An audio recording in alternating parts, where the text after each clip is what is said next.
Hi friends, what's up?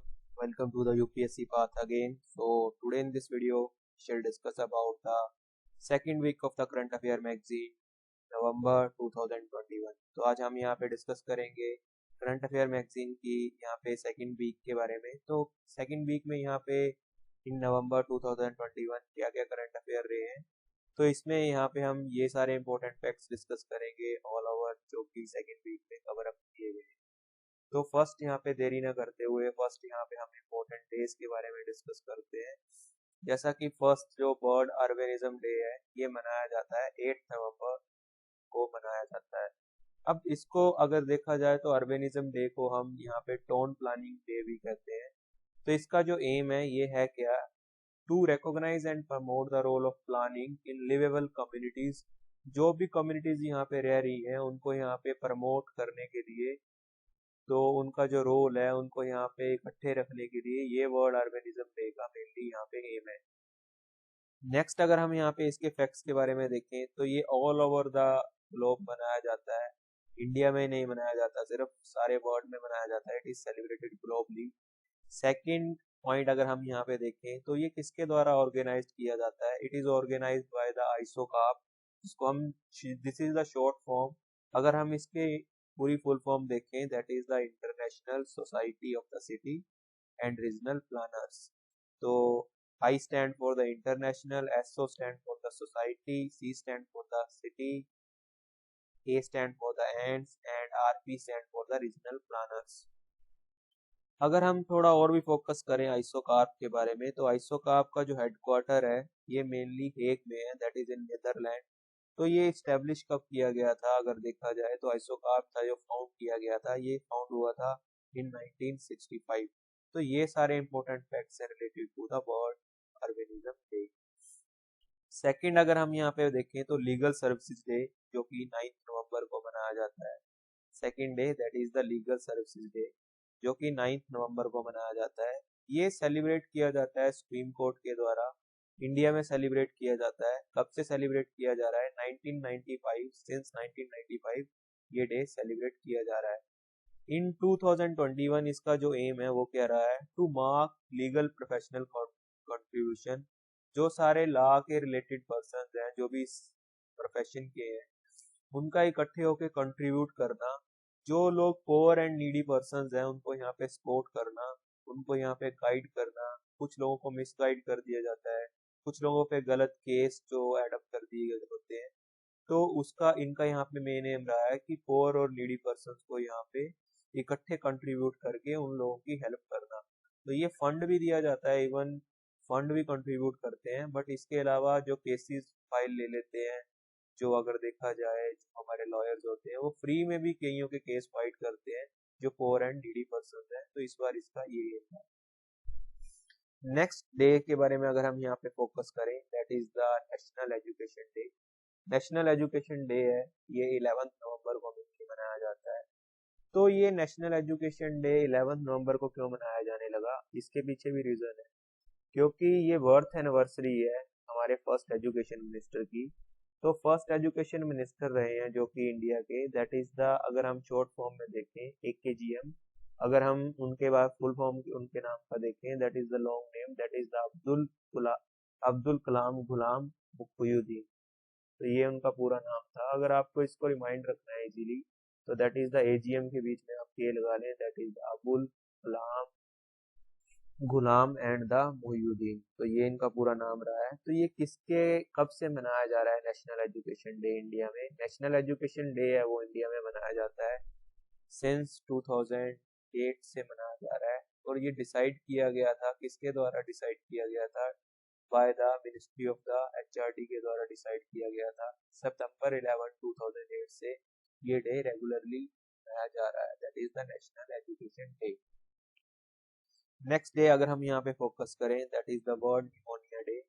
तो world pneumonia day है ये 12 नवंबर को मनाया जाता है। तो ये फर्स्ट टाइम सेलिब्रेट किया गया था 2009 से ये सेलिब्रेट किया जा रहा है। तो निमोनिया भी एक डिसीज बन गया था, अगर हम हिस्ट्री में देखें तो 2009 से इस पे कंट्रोल हो गया, तो तब से ये डे मनाया जाने लगा।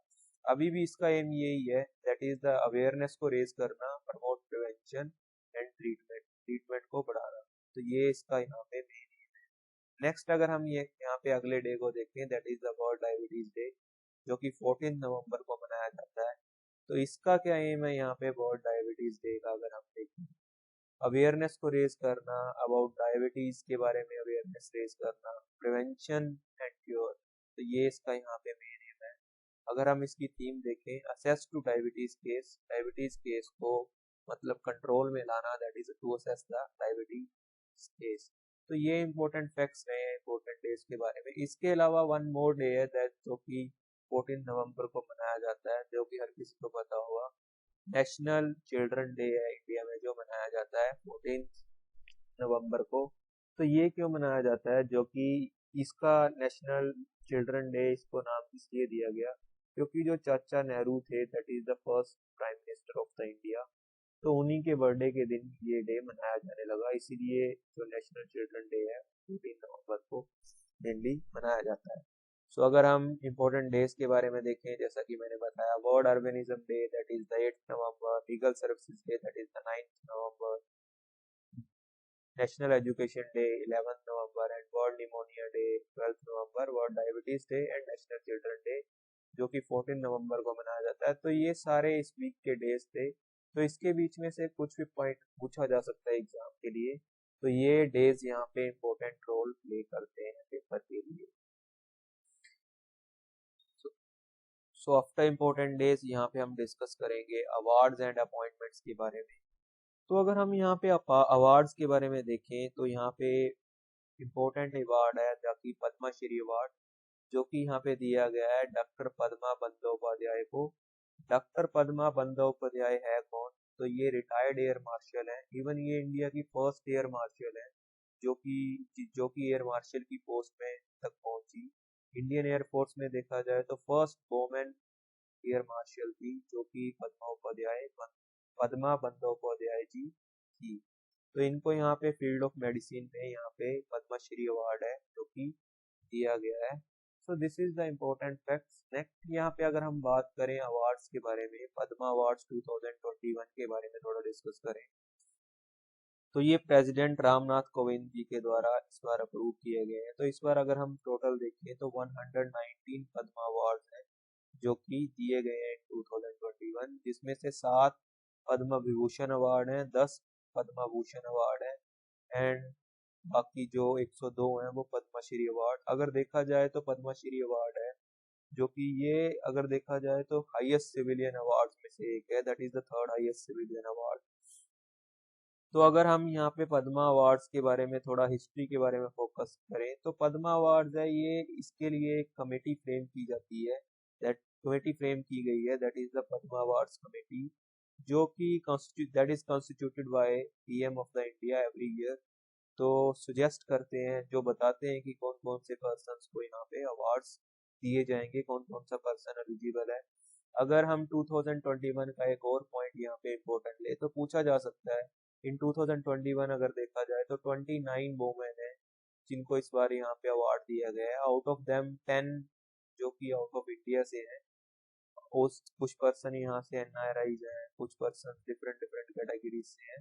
तो 29 वोमेन है अगर देखा जाए 119 अवार्ड्स में से, तो 29 आप याद रख सकते हैं इजीली, दैट इज 90 मैन को दिए गए हैं एंड जो 29 है वो वोमेन को यहाँ पे अवार्ड देखने को मिले हैं।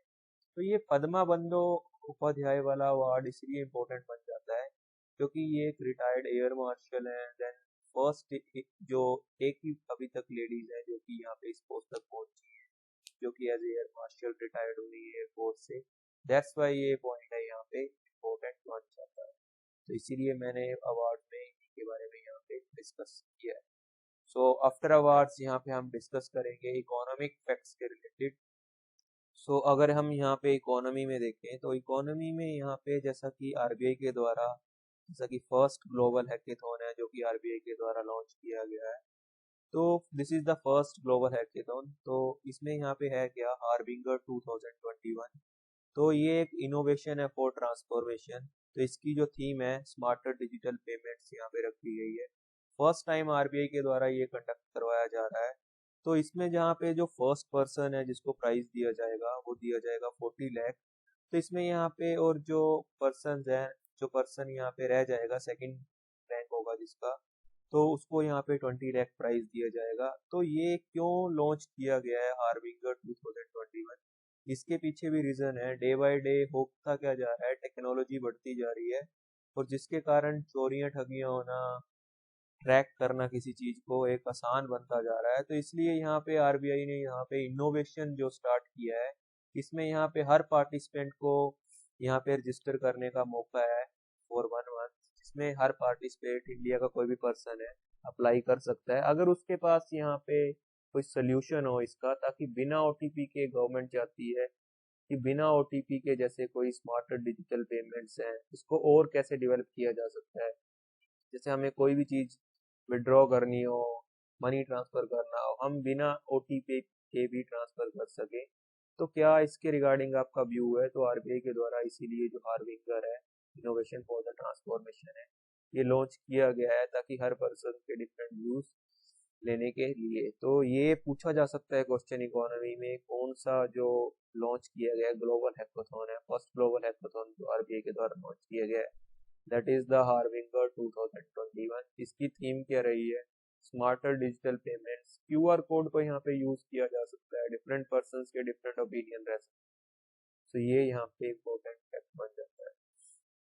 कब लॉन्च किया गया? तो 2021। नेक्स्ट रेगुलरली में भी डिमांड इसकी द्वारा की जाए, क्योंकि डे बाय डे जो टेक्नोलॉजी है वो तो बढ़ती जाएगी, and the corruption will also increase day by day due to money. Next अगर हम यहाँ पे देखें तो इकोनॉमी के रिलेटेड ये क्वेश्चन बन जाता है, इवन ये हेल्थ के रिलेटेड भी बन जाता है, क्योंकि अगर जो एमपी जो काफी बिग स्टेट है अगर देखा जाए, तो सबसे कम जो हमें हॉस्पिटैलिटी पड़ती है, हॉस्पिटल की कॉस्ट है, वो सबसे कम कहाँ पे पड़ती है?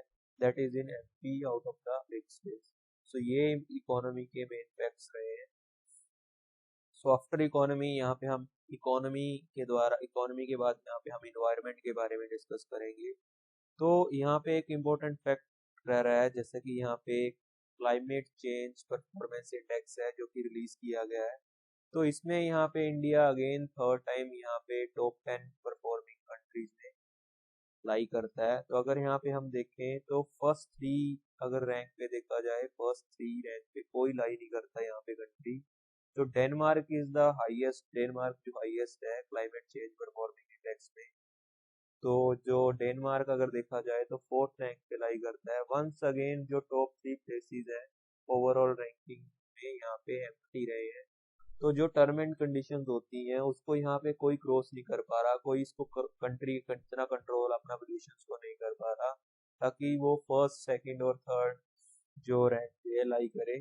तो इंडिया फिर यहाँ पे 10 अंडर 10 ही यहाँ पे लाई किया है। तो ये जर्मन बाच के द्वारा यहाँ पे साइडलाइंस के द्वारा रिलीज की गई है रिपोर्ट, दैट इज, अगर हम यहाँ पे देखें तो global climate change performance index है, ये किसके द्वारा यहाँ पे रिलीज किया गया है? तो Germanwatch on the sideline होगा, सीओपी के द्वारा ये यहाँ पे रिलीज किया गया है। So this is the important fact related to the environment. So after environment यहाँ पे हम पर्सन एंड प्लेसेस के बारे में डिस्कस करेंगे। तो यहाँ पे इम्पोर्टेंट पर्सन्स कौन रहे हैं, जैसा कि फाल्गुनी नयार के बारे में यहाँ पे अगर हम डिस्कस करें, तो फाल्गुनी नयार है कौन? ये फाउंडर हैं अगर देखा जाए तो नाइका कंपनी की। तो नाइका कंपनी है क्या? ये एक ई कॉमर्स कंपनी है। तो ये कंपनी फाउंड हुई थी, दैट इज इन 2012 में फाउंड की गई थी, 2012 में। अगर हम इसका फर्स्ट यहाँ पे देखें तो हेडक्वार्टर जो मेनली है वो मुंबई में है। इसके अलावा अगर हम यहाँ पे देखें तो ये इंडिया की बेस्ट वेल्थियस्ट कम्युनिटी है, सेल्फ मेड फीमेल है, जो कि बिलियंस में यहाँ पे पहुंच गई। तो Nykaa place it's initial public offer, जो कि यहाँ पे इन्होंने 53.5 बिलियन डॉलर को भी क्रॉस किया है। तो फाल्गुनी नयार फर्स्ट इंडिपेंडेंट अगर देखा जाए इंडिया की वेल्थियस्ट सेल्फ मेड बिलियनर में आ गई। तो this is the important fact. अगर हम यहाँ पे देखें तो ये भी पूछा जा सकता है कि कब ये कंपनी फाउंड की गई, इसका हेडक्वार्टर कहाँ पे है, तो ये इंफॉर्मेशन के रिलेटेड है। बाकी जो founder of the Nykaa company है, तो ये वेल्थियस्ट पर्सन है। ये पूछा जा सकता है कि इंडिया में सेल्फ वेल्थियस्ट वोमेन कौन सी है, तो that is the Falguni Nayar, इनका यहाँ पे नेम पूछा जा सकता है। नेक्स्ट अगर हम यहाँ पे डिस्कस करें तो ये यहाँ पे प्रियंका मोहिते के बारे में डिस्कस किया गया है। ये फर्स्ट वोमेन है ऐसी जिन्होंने यहाँ पे माउंटेन को यहाँ पे क्लेम किया है। First women, she is the first women to claim the mountain Annapurna. तो अगर हम इनके बारे में थोड़ा डिटेल में देखें तो ये 28 ईयर्स माउंटेनर है, 28 ईयर्स ओल्ड है। तो ये सिलेक्टेड की गई है, that is ministry of the youth affairs और स्पोर्ट्स के द्वारा सिलेक्ट की गई थी। तो इनको यहाँ पे अगर देखा जाए तो इनकी थोड़ी हिस्ट्री में देखें तो तेंजिंग जो नॉर्गे नेशनल एडवेंचर अवार्ड था 2020 में भी इनको दिया गया था। अगर देखें यहाँ पे इन्होंने वर्ल्ड हाईएस्ट पीक, इसके अलावा कौन कौन से माउंटेन्स को कवर अप किया है तो इन्होंने यहाँ पे mountain Everest, mountain Lhotse and mountain Makalu, इन सभी को कवर अप किया है। तो ये फर्स्ट वोमेन है जो कि जिन्होंने कवर अप कर दिया है माउंटेन अन्नापूर्णा को भी। तो अगर हम देखें तो माउंटेन अन्नापूर्णा है कौन सा हाईएस्ट माउंटेन है, तो ये भी एक पॉइंट बनता है कि माउंटेन अन्नापूर्णा है वो 10th हाईएस्ट माउंटेन है इंडिया में। तो अगर देखा जाए तो इंडिया में यहाँ पे 10th हाईएस्ट माउंटेन को भी इन्होंने कवर अप कर दिया और टोटल अगर देखा जाए तो ये 4 माउंटेन्स को कवर अप कर चुकी है। तो this is the important fact related to the important persons. So after important persons यहाँ पे हम पॉलिटी के बारे में डिस्कस करेंगे। तो फर्स्ट अगर हम यहाँ पे पॉलिटी में इम्पोर्टेंट फैक्ट देखें तो गवर्नमेंट ऑफ मेघालय सरकार के द्वारा, मेघालय गवर्नमेंट के द्वारा यहाँ पे अपग्रेड किया गया है मेरांग, जो कि पहले एक सब डिवीजन थी। तो इसको यहाँ पे ईस्टर्न वेस्टर्न खासी हिल डिस्ट्रिक्ट का दर्जा गवर्नमेंट ऑफ मेघालय के द्वारा दे दिया गया है।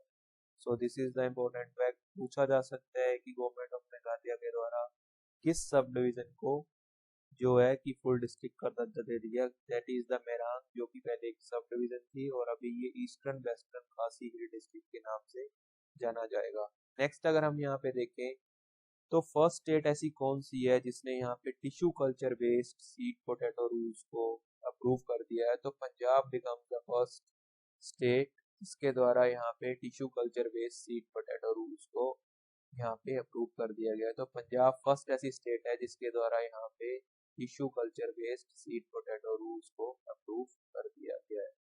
सो आफ्टर पॉलिटी यहाँ पे हम साइंस एंड टेक के बारे में डिस्कस करेंगे। तो जैसा कि यहाँ पे श्री रामायण यात्रा ट्रेन है जो कि यहाँ पे लॉन्च की गई है। तो ये फर्स्ट स्टार्टेड कहाँ से हो रही है, ये दिल्ली से स्टार्टेड हो रही है। तो ये लॉन्च किस इनिशिएटिव से की गई है, तो इसमें यहाँ पे इनिशिएटिव है दैट इज देखो अपना देश।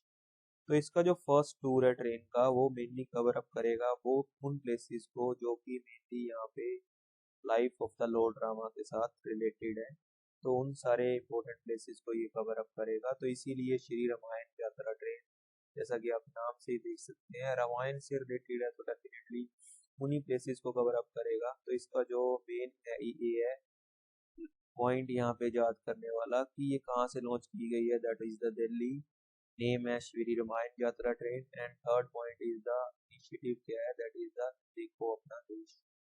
इसके अलावा अगर हम डिस्कस करें नेक्स्ट पॉइंट तो यहाँ पे फ्राइगेट के बारे में डिस्कस किया गया है।